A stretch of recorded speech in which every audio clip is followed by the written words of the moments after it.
What's up, YouTube? This is Too Raw for TV, and I'm going to do another installment of ranking the Chicago Bulls Dynasty of the 1990s.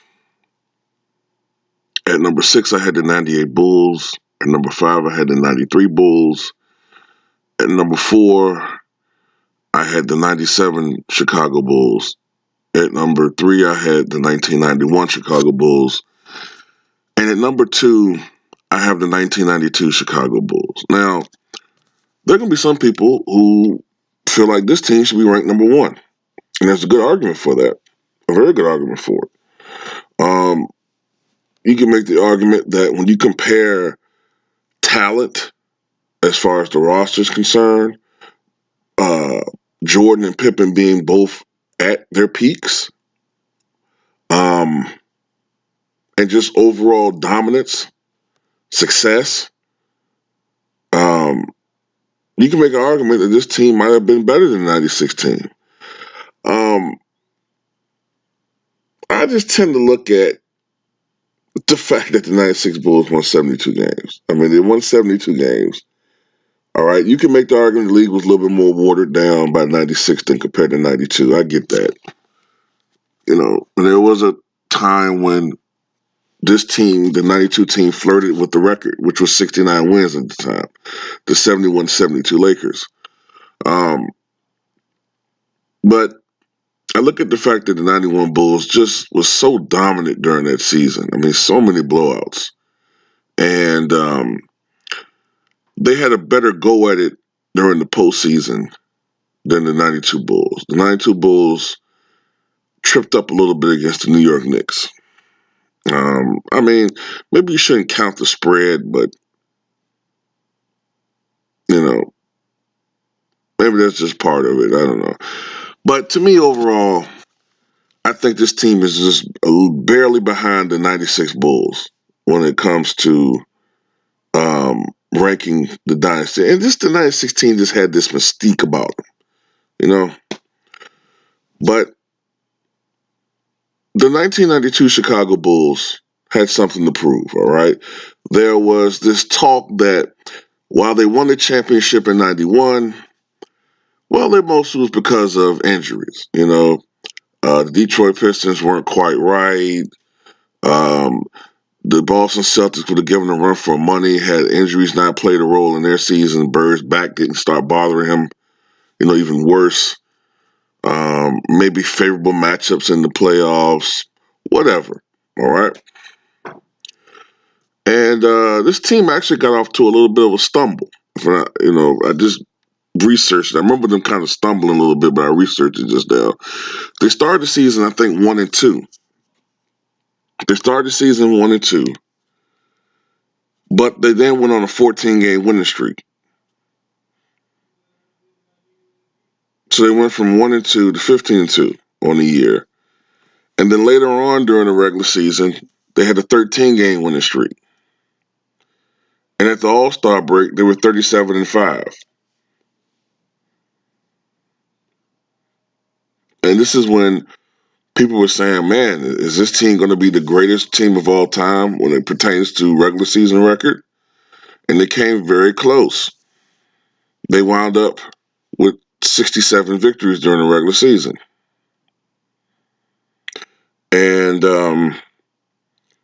as far as individual performances are, before I go to that, Phil Jackson, this is the season I think that Phil Jackson went from being seen as a very good coach to one of the great coaches of all time.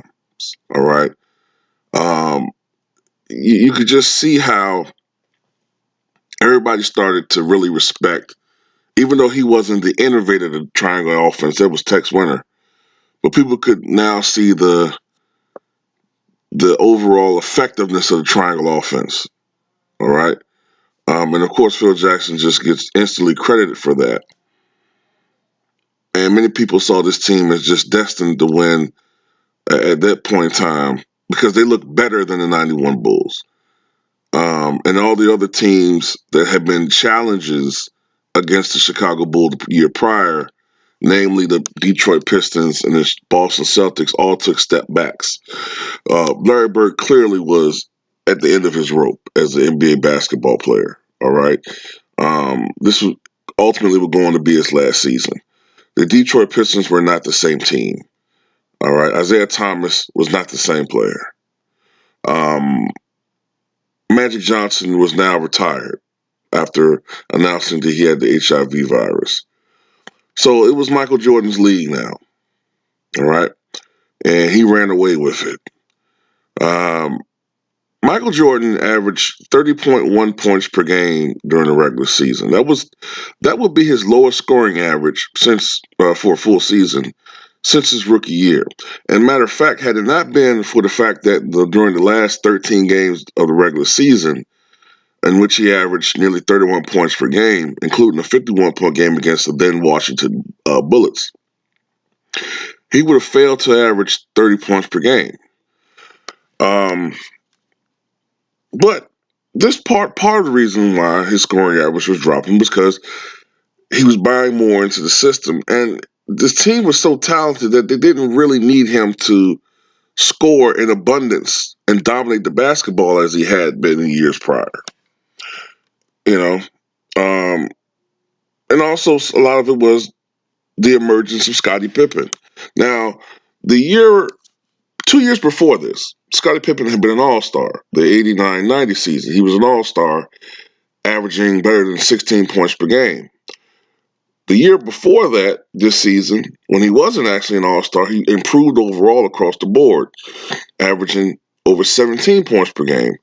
By the 91-92 season, he had truly emerged as an all-star, averaging 21 points per game. All right. I think he averaged like 21 points per game, close to, I want to say close to 8 rebounds per game, um, over 7 assists per game. I think it was like 1.9 steals per game. He shot the basketball very well, but this was Scotty when he was still more of a slashy type player. Um, but he was developing an outside shot. It was just a menace on defense, just an absolute beast on the perimeter as far as defense is concerned. Michael Jordan was still Michael Jordan. He was still Air Jordan. But this would be the last year where he was maybe this would be the last year, in my opinion, where he was Air Jordan. But even then, with this season, he was driving a little bit less and becoming uh, a little bit more primarily a jump shooter. Though there were still highlight real plays of him driving and dunking and doing that type of thing, but he was becoming a more complete player and a little bit more grounded. But he still was a tremendous athlete. It would be the next year where you could see that he was not driving to the basket as much as he had in years past and was becoming transitioning to fadeaway Jordan, which isn't a bad thing. I mean, as you get older, you're going to have to, as your athleticism declines at whatever rate is going to do that, you have to expand your game, which is something that a guy like LeBron James hasn't done. And that's why I think that, and I've been saying this for years about him. It's not me hating. I've been saying this when he was at the peak of his fucking powers. All right. As you get older, you're going to have to make adjustments. And I think that's why LeBron James is going to have a tough go at it as he gets older and he can't blow past people on the perimeter. And he never really developed a consistent jump shot. I think it's going to hurt him. But going to this team, Horace Grant was solid. I think he averaged something like, I want to say 14 points and maybe 8 to 9 rebounds per game. All right. So he was, a great force down low, both offensively and defensively. He was a better offensive player than Dennis Rodman was. Not quite the player Rodman was on defense and rebounding, but he was still a solid player in both those areas. Um, Bill Cartwright was still effective. I think he averaged like 8 points and over 5 rebounds per game. Bill Cartwright was on the downside of his career. Of course, by this year, I think Bill Cowher was 35 years old. I think he was 35. So, he was slowing down. Years prior, he was averaging double digits in points, like 12, 13 points per game, maybe 6 rebounds, 7 rebounds, but um, he still was effective in the post. John Paxson was still the official starter, but he was sharing backcourt duties with B.J. Armstrong, who was truly emerging as a force on that team. And I think that B.J. Armstrong was most likely the best point guard that we actually had during the championship years. Um, but that was it, man. And then we had other players. We had other people on the bench. Of course, Craig Hodges. This will be his last year on the team. I believe Cliff Levingston was still on the team. He had Bobby Hansen, who would later on be a hero during the NBA Finals.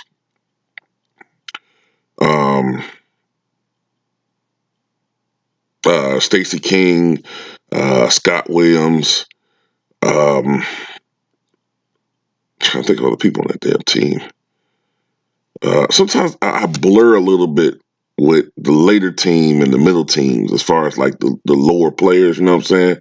Like I've caught myself in old videos, listening to my old videos, I said, yeah, you think about the players on the bench like Cliff Levingston and Judd Bush. I said, wait a minute. I listened to this, what the fuck did I just say? They ain't play on the same team with each other. But sometimes I would do that when I'm thinking about the two teams and shit. But anyway, Michael Jordan won I believe it was his third MVP award and second consecutive MVP award that year. He was an all-star, as was Scottie Pippen. And Scottie Pippen was starting to be seen as the prototype point forward, and he was generally being seen as the all-around best player in the NBA. I remember that was what you would generally hear. You would hear Michael Jordan as the best player in the NBA and Scottie Pippen as the best all-around player in the NBA. And you would hear that they were being seen now as possibly the best 1-2 duo in NBA history. You heard Dennis Rodman call them that during his Hall of Fame ceremony a couple of years ago. So that gives you an idea about how this team was perceived going into the 92 postseason. And the first round, they played the Miami Heat. Now, the Miami Heat was a newbie franchise. They hadn't been around, but I think maybe 4 years by that time. They were a baby. All right, they weren't very good, and they got to the playoffs as the 8th seed, and Michael Jordan destroyed that team. Miami lost in the first round 3-0, and Michael Jordan averaged 45 points per game against the Miami Heat. There was a 46-point game in there. I think that might have been game 1. And I think the game that eliminated them when they were at Miami, Michael Jordan only had 2 points in the first quarter, struggled a little bit in the first quarter, and then the last 3 quarters of that game scored 54 points. He scored 56 points, which is the second highest scoring total of his playoff career, and they eliminated the Miami Heat. And then in the very next round, they played the Pat Riley coached New York Knicks. Now, the New York Knicks have been a surprising team during that regular season, winning 51 ball games. But nobody expected what happened in that series. Now, of course, the Knicks would have been a better opponent than Miami. Most people expected a 5-game, maybe 6-game series, but that series would be a daunting task for this team. All right. In fact, this Knicks team would be one of only 2 teams to even force a Game 7 for the Chicago Bulls. The only other team being, of course, the '98 Pacers. and that was a conference final. The Knicks beat the Chicago Bulls at Chicago Stadium in Game 1 of that series, and that stunned Chicago fans. Um, and it just also went to go to show you how great a coach Pat Riley was and how he was able to adjust to what he had with the New York Knicks and to build a team that was kind of in some ways the antithesis of the Lakers team that he coached in the 1980s. Um, that was a running gun, although still defensively sound Laker team. But now you're building a team that was, as far as New York Knicks is concerned, um, a defensive juggernaut.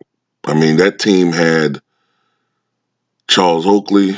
That team had uh, Xavier McDaniel. That team had I don't. I'm trying to remember who was else on that team. That team had Gerald Wilkins, who I remember Bruce Blitz did a video years ago saying that he thought that Gerald Wilkins played better perimeter defense on Michael Jordan than anybody had ever seen, including Joe Dumars.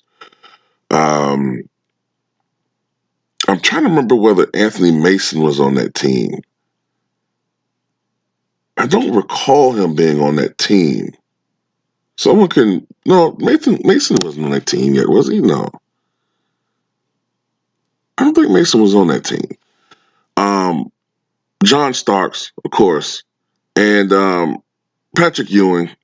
I mean, they just one thing I remember about that series is it kind of it kind of reminded people a little bit of the Pistons, right?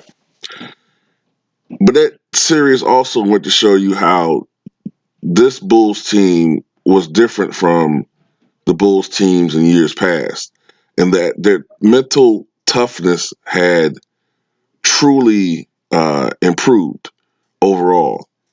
And also, Michael Jordan's emergence as a leader, uh, you could see it. I seen Jason Whitlock say recently that he wasn't convinced that Michael Jordan was a great leader. He thought that he might have been a great winner, but had a great leader. Well, how the fuck can you be a great winner if you're not a great leader?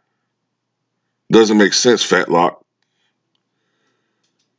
You know, um, to be a great playoff, a, to be a great playoff performer, and to be successful in the playoffs, you have to eventually become a great leader. All right, unless you're just playing on a team with a lot of great players. And the Bulls, although they were talented, they didn't have a plethora of great players. You know what I'm saying? If anybody wanted to test Michael Jordan's leadership ability and how he stands up for teammates, remember that infamous moment when X-Man got into Scottie Pippen's face and tried to bully Scottie. You know, a lot of people thought that Scottie was a player that could be bullied and taken out of his game, and then Michael Jordan got in Xavier McDaniel's face. That's one of the most iconic moments in Chicago Bulls history. Um, but anyway, the Bulls went on to win Game 2 at Chicago Stadium and also to win Game 3 at Madison Square Garden. Uh, the Knicks would tie the series with Game 4 at Madison Square Garden, and then the scene shifted to Chicago for Game 5. The Bulls won that game and went up three games to two. The Knicks would tie the series with Game 6 at Madison Square Garden. And then in Game 7, uh, the Bulls just beat the hell out of New York, all right? Now, there's been some speculation that uh, the referees kind of helped Chicago in that game, all right? They were saying that uh, they intentionally got some guys in foul trouble so that the Bulls could drive the lanes and score easier. It was a blowout victory. I mean, you can make up your own mind about that one, all right? Um, in the Eastern Conference Finals, the Bulls played a familiar opponent.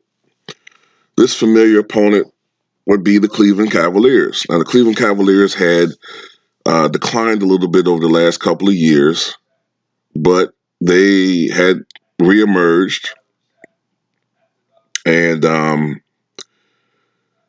after the war that the Chicago Bulls had against the New York Knicks, against Cleveland, Cleveland was a formidable team, but ultimately the Chicago Bulls would dispatch of the Cleveland Cavaliers in 6 games. Um, Although Michael Jordan didn't shoot particularly well, I think the last 2 games of that series.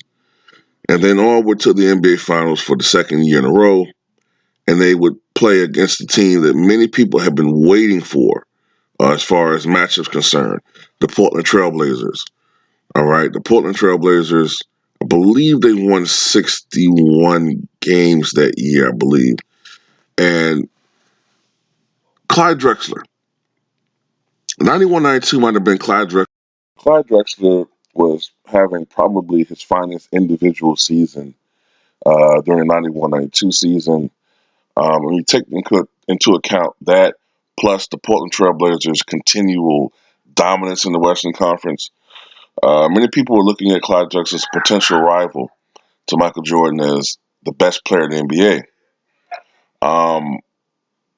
When people made the comparison between the two, one of the differentials was that Clyde Drexler was a great three-point shooter and that Michael was not. And in game one, Michael Jordan just went on an individual tear. Portland actually started off game one gangbusters from a team standpoint, but then Michael Jordan just went into a mode that we actually never saw again as far as his outside shooting is concerned.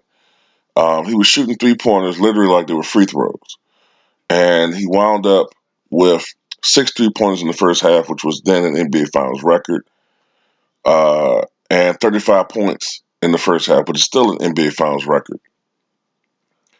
It broke the previous record, which was Elgin Baylor, who had 33 points in the first half of the 61-point game that he had in the 1962 Finals, which is still a Finals record as far as 61 points is concerned. Um, that's when he also did the famous shrug that we all remember. And Chicago just went on to blow Portland out in that game and won by the final score of 122-89. And some people thought that, okay, well, it's just going to be much of a series. And it looked like Chicago might actually go on to blow Portland out in the series. It looked like they were on to a 2 games to nothing lead in game two.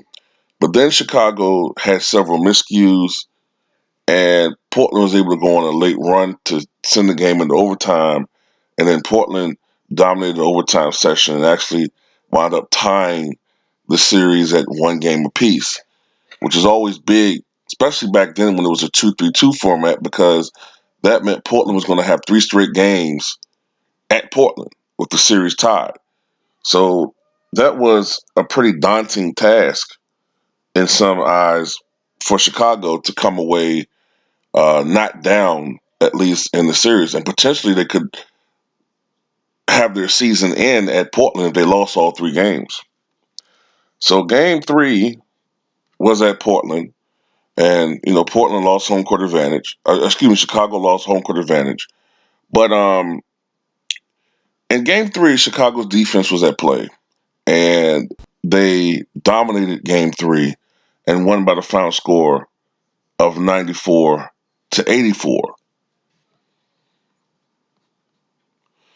And game four was pretty much a seesaw affair.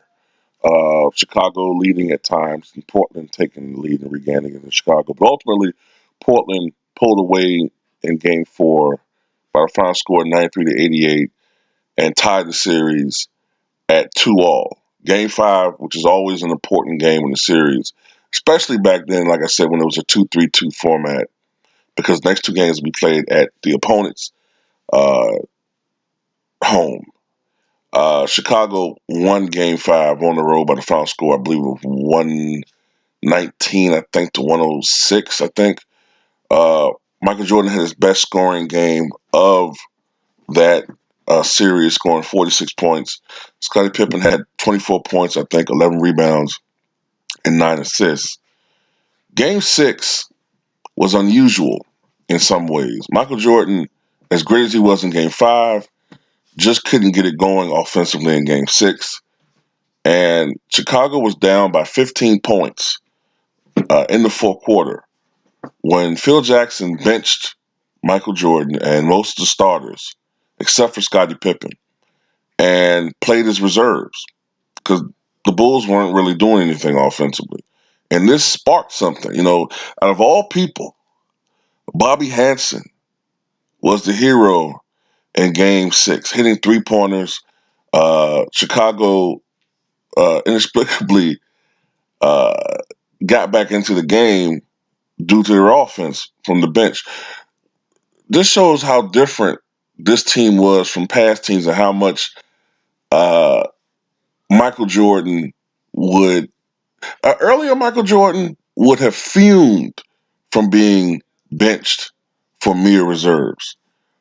This was a more team-orientated guy by this time. He had bought into the system, and whatever would help the team, he cheered. Because if you remember that game, he was cheering the bench. He was cheering, the bench guys who were coming in and kicking ass.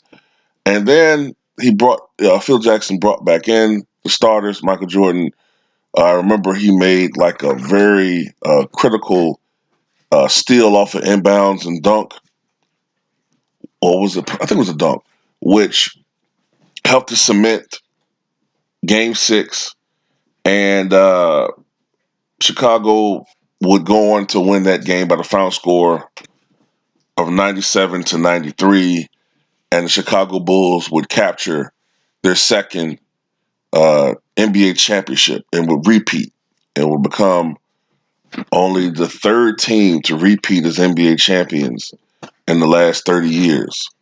But interestingly, they were the third consecutive team to repeat. Of course, you had the Lakers in 87-88. You had Detroit in 89 and 90. Now you had Chicago in 91 and 92. Michael Jordan won the MVP for the NBA Finals. He averaged 35.8 points per game during that series. And try to look for the numbers now. He averaged 35.8 points per game, 4.8 rebounds, 6.5 assists, 1.7 steals. Scottie Pippen averaged 20.8 points, 8.3 rebounds, 7.7 assists, 1.5 steals. People always forget about Scottie Pippen, man. Uh, John Paxson averaged better than 10 points per game and shot 52% from the floor. Horace Grant averaged 9 points, nearly 8 rebounds, and 4 assists. Shot 56% from the floor.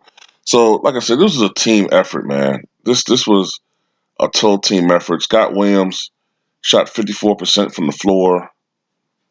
And the Chicago Bulls, with this victory, cemented themselves as one of the best teams in the history of the NBA. Whenever you're able to repeat as champion, it shows that it's not a situation where there were things going on during a particular season to help favor you, whether it's injuries or easy matchups. No, it strengthens your case as one of the best teams of all time. And also, with this victory, Michael Jordan went up several notches in people's eyes as where he ranks in history. And Clyde Drexler, while he would play on for another 6 years, he would never again be seen as one of the top 2 or 3 players in the NBA anymore. That's another thing that happened during the Jordan era. There was a true separation between him and other people whenever he would play individuals in the finals or in the playoffs. You would see a separation. as time and time again, he would, along with Scottie Pippen, help to wheel their team to victories over teams that maybe on paper looked a little bit better. But that's all I got to say about the 91-92 Bulls. Tell me what you guys think.